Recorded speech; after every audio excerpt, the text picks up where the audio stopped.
देश की हर छोटी बड़ी खबर स्टार न्यूज प्लस पर सबसे तेज सबसे पहले। पत्रकार योग कल्याण समिति रजिस्टर्ड पत्रकार उत्पीड़न के खिलाफ आवाज।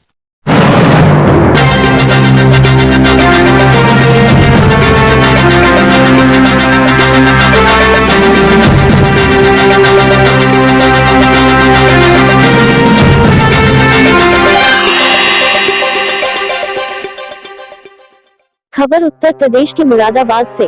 आर्यवीर महासम्मेलन के दूसरे दिन सम्मेलन का प्रारंभ आर्यवीर दल की शाखा से हुआ, जिसका संचालन आचार्य हरि सिंह जी ने किया। गुरुकुल की आर्यवीरांगनाओं और आर्यवीरों को विशेष शारीरिक योगाभ्यास कराया। तत्पश्चात डॉक्टर पवित्रा विद्यालंकार संचालिका कन्या गुरुकुल सासनी हाथरस ने अपने ब्रह्मतत्व में अपनी ब्रह्मचारिणियों के साथ वैदिक मंत्रों के द्वारा देवयज्ञ किया। इसके उपरांत आर्य समाज के नियम और संगठन सम्मेलन का आयोजित हुआ, जो गुरुकुल वृंदावन के संचालक सुदेश जी महाराज की अध्यक्षता में हुआ, जिसके मुख्य अतिथि स्वामी रामदेव जी रहे और कार्यक्रम का संचालन योगेश भारद्वाज कुरुक्षेत्र ने किया। इस अवसर पर योगेश भारद्वाज जी ने कहा, समाज के नियम और उद्देश्य मानवता की रक्षा और उसके विकास के लिए इस विश्व की धरा पर सर्वोपरि है। महर्षि दयानंद सरस्वती ने आर्य समाज के 10 नियम मात्र केवल आर्य समाज के लिए ही नहीं बनाए, अपितु समस्त पृथ्वी के जीवों के कल्याण के लिए नियम बनाए, जो सबको मानने योग्य हैं। इस अवसर पर उत्तर प्रदेश के मुख्यमंत्री और महासम्मेलन के मुख्य अतिथि माननीय योगी आदित्यनाथ जी ने कहा कि आर्य समाज का हर व्यक्ति एक एक संस्था है, वह राष्ट्र को जगाने का कार्य कर रहा है और आर्य समाज के संस्थापक महर्षि दयानंद ने आर्य समाज की स्थापना इसी आशय से की थी। माननीय मुख्यमंत्री जी ने आगे कहा कि हम भी प्रतिबद्ध हैं कि ऋषि के सपनों का भारत बनाने में योग्य बने और माननीय मोदी जी इस लक्ष्य को बनाने में अग्रसर है। मैकाले ने जिस शिक्षा पद्धति को बदलने के लिए भारतीय संस्कृति को नष्ट करने के लिए अपनी शिक्षा प्रणाली लागू की, उससे हमारे देश को बहुत हानि हुई है। देश में शुद्धि आंदोलन के जनक स्वामी श्रद्धानंद ने बहुत श्रेष्ठ कार्य किए थे, शुद्धि विरोधियों ने उनकी निर्मम हत्या की।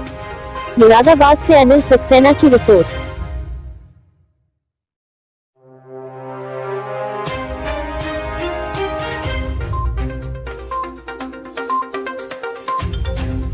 हमें सिखा दे, जीना हमें सिखा दे।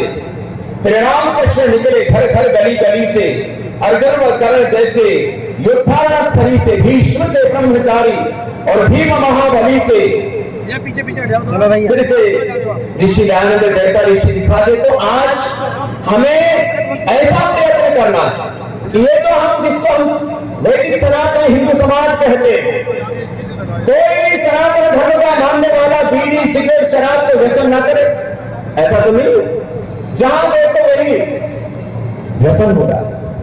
ऋषि पुत्र होकर के यदि कोई भवन में उठ करके बीड़ी सिगरेट शराब पीता है तो ये सनातन धर्म के लिए शर्म की बात है। आम जन भी चारों तरफ नशा फैला पड़ा। मैं कुंभ में जाता हूं तो वहां पर इस बात को विनम्र प्रकार से कहता हूं, मैं तो महात्माओं सब कुछ छोड़ दिया, किरण तो छोड़ो। और मैंने कुंभ में किरण छोड़ा अभियान शुरू किया और सैकड़ों साधुओं ने, हजारों साधुओं ने मेरी झोली में चिलम डाल दी। बोले बाबा जी आज के बाद नहीं पी। हमें इस समाज को, इस हिंदू समाज को, इस आर्य समाज बोलो, हिंदू समाज बोलो, वैदिक सनातन धर्म बोलो, ये शब्द भेद है। माना कि उस समय की एक आवश्यकता थी तो महर्षि दयानंद ने हिंदू शब्द को उतना गौरव नहीं दिया, उसके पीछे भी कारण थे। क्योंकि हिंदू शब्द हमारे वेदों में, दर्शनों में, उपनिषदों में, पुराणों में कहीं नहीं आता है। लेकिन कालांतर में जब कहने लगी सारी दुनिया तो फिर हमने स्वीकार कर भी लिया। देखिए, हम सब ऋषि पुत्रों का एक कर्तव्य है। हम सब भगवान राम कृष्ण पतंजलि के वंशज, अनुगामी में उनके उत्तराधिकारी, उनके सपनों के पहरेदार और उस ऋषि संस्कृति के हम उत्तराधिकारियों का यह कर्तव्य है कि हम कपड़ा करना चाहिए सबका। महर्षि दयानंद सरस्वती की धन्यवाद। आप लोगों का भी, हमारी बेटियां भी आप ऐसी प्रस्तुति देने का कार्यक्रम।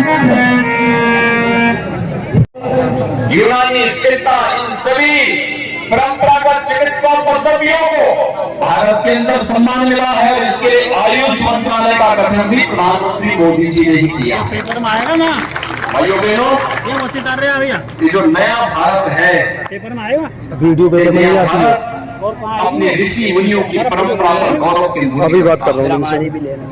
ये नया भारत हमें केवल एक सैद्धांतिक ज्ञान तक ही सीमित नहीं रखता है।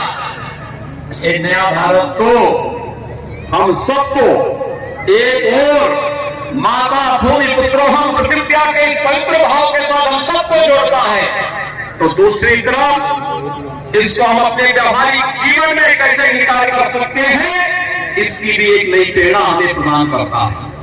और आज हम सबको इस बारे में ध्यान रखना होगा कि हम सब जब संस्कारवान होंगे,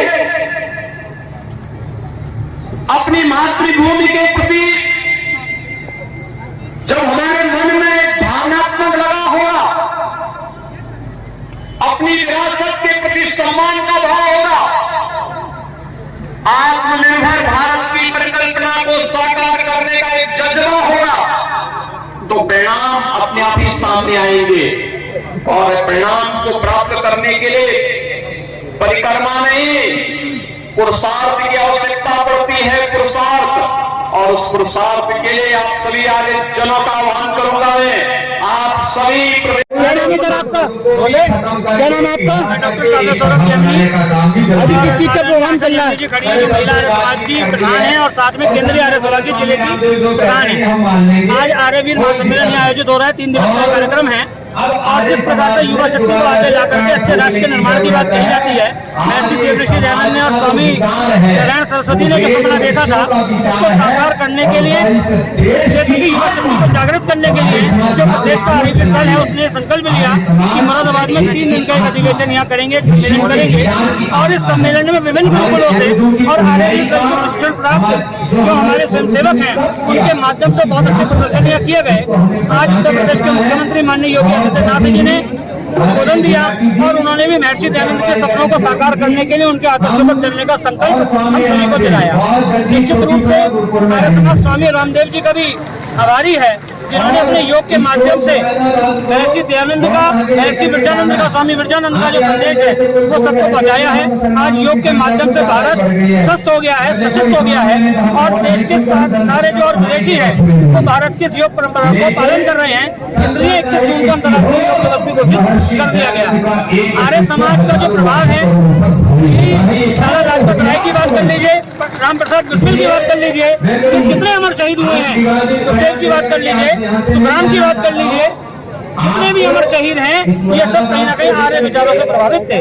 और भारत की आजादी को दिलाने के लिए भारत के स्वतंत्रता संग्राम में जितना योगदान आर्य समाज ने किया है उतना किसी और संगठन ने नहीं किया है। आज जो कुंभ है आर्य समाज के समर्थक लोगों का, आर्य समाज के युवाओं का, निश्चित रूप से ये कहने के लिए पर्याप्त है कि आर्य समाज की अगली पीढ़ी तैयार है और इस पीढ़ी के माध्यम से आर्य समाज के जरिए महर्षि दयानंद के सिद्धांत प्रकाश के जरिए पूरे विश्व में एक नया प्रकाश बनाया जाएगा। जिस तरह प्रधानमंत्री नरेंद्र मोदी अपने माध्यम से भारत को कुछ पटल पर रख रहे हैं, उसी प्रकार से आर्य समाज के सिद्धांतों के जरिए, वेदों के जरिए, ऋग्वेद के जरिए, सामवेद के जरिए, यजुर्वेद के जरिए, अथर्ववेद के जरिए हम पूरे विश्व में जगह लगाएंगे और भारत के सभी युवाओं को सजग करेंगे ताकि वो अपनी मातृभूमि की रक्षा कर सके। धन्यवाद। भारत माता